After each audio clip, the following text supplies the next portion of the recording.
In this video, we're going to introduce a new idea called acceleration, which was first seen as you did the modern Galileo experiment.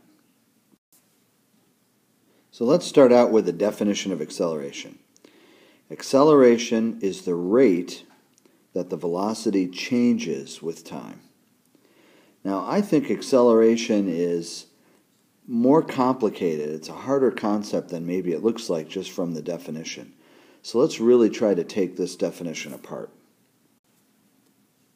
First of all, it's really easy to confuse your acceleration rate with how fast you're going. Acceleration, however, is just a rate. And what I mean by that, by saying that acceleration is not going to tell me how fast I'm going, let's just think of a speed like 30 miles an hour. If I tell you that I'm going 30 miles an hour, and then I ask you, well, how far have I traveled? You would have to say 30 miles an hour doesn't tell you how far you'll go. It just tells you at what rate you're covering distance. In the same way, acceleration doesn't tell you how fast you're going. It tells you the rate that your velocity is changing. So a high acceleration does not necessarily mean I'm going really fast. It just means that my velocity is changing very rapidly. A low acceleration also doesn't tell me that my velocity is very low. It just tells me that my velocity is changing very slowly. So an acceleration rate does not give you information about how fast you're going. An acceleration rate gives you information about the rate that your velocity is changing. Answer these three questions in your notes. If you find them difficult, just rewind back to the last slide and review the definition of acceleration and what it means. The three questions are, what would a zero acceleration mean? Can an object's acceleration be large, even if the object is going slowly? And can an object's acceleration be small, even if the object is moving fast?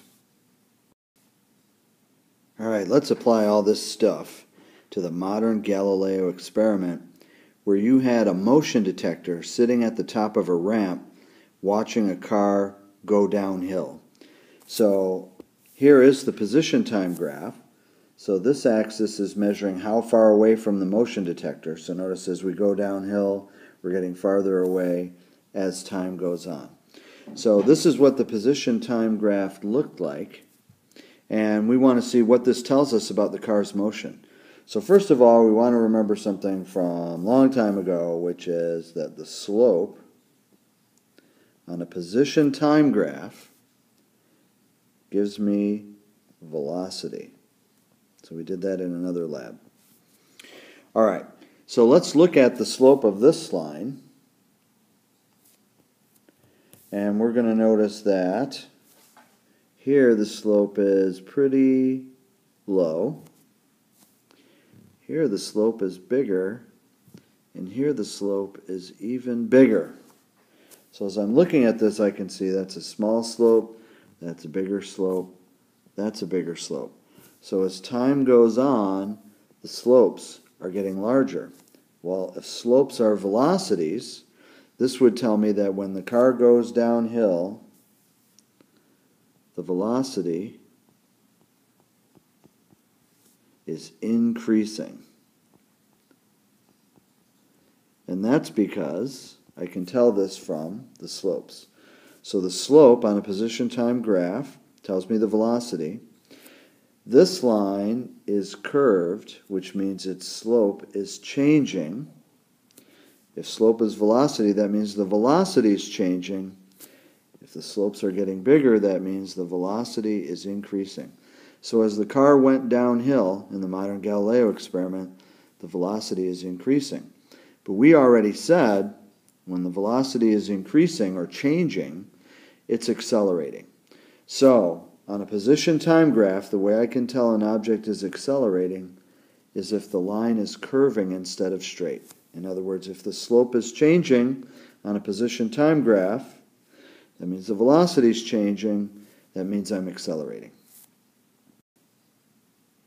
Well, in the modern Galileo experiment, as the car was going downhill, Logger Pro was not only graphing position in time, it was also graphing velocity in time. And this is what we got. So notice that this is a line which is basically just going upwards. So we can ask ourselves, well, what does this graph tell us about the car's motion? And the answer is that since we are directly graphing velocity, we can say the velocity of the car is increasing.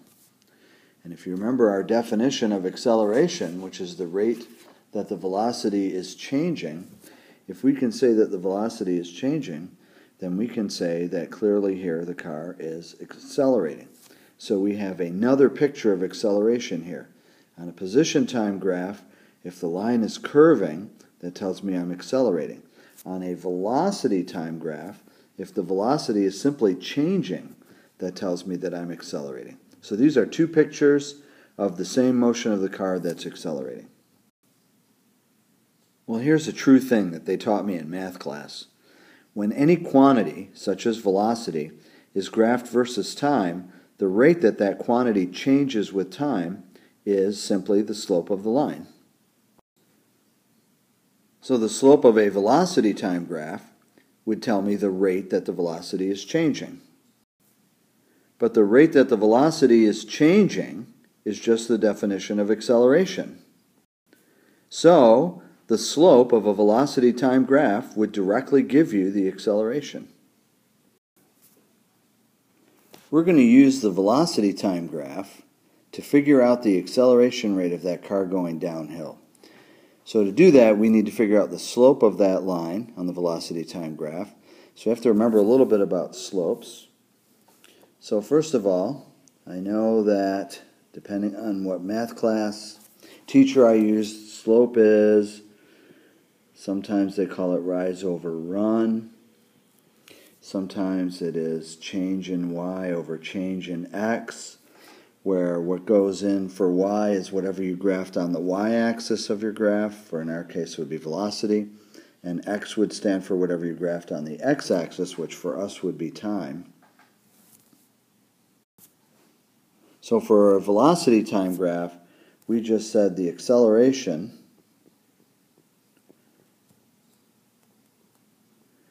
is the slope. What we graphed on our y-axis is velocity, and what we graphed on our x-axis is time. So we just need to figure out the change in velocity and the change in time. So here's our velocity time graph, and we've just learned that if I take the slope of it, change in velocity over time, I will find the acceleration. So velocity, change in velocity, is always the final value minus the initial value. So what I have to do is I have to pick 2 points. So I'm going to pick this point and this point, and I'm going to calculate how much the velocity changed from that point to that point, and then I'm going to divide it by how much the time changed. So change in velocity, the final velocity, which is the velocity right here, it looks like I am about halfway between 0.5 and 1. So I'm going to call that 0.75 meters per second. And the initial value, which is right here, looks like that's right on the 0.5. So I'm going to call that 0.5 meters per second. And now I have to see what delta t is. Well, this point happens at 2 seconds and this one happens at 1. So it overall took 1 second for that to happen. So I'm going to write 1 second here. So the acceleration then is equal to 0.75 minus 0.5, which is 0.25 meters per second, divided by 1 second. So that's going to be 0.25. Now if I divide meters per second by seconds, then I actually have meters per second, which we write as meters per second squared. Now it's important to think about what does this mean. So I would say this car, when it goes downhill, speeds up by 0.25 meters per second every second. So an acceleration rate in units tells me how much the speed changes in meters per second every second.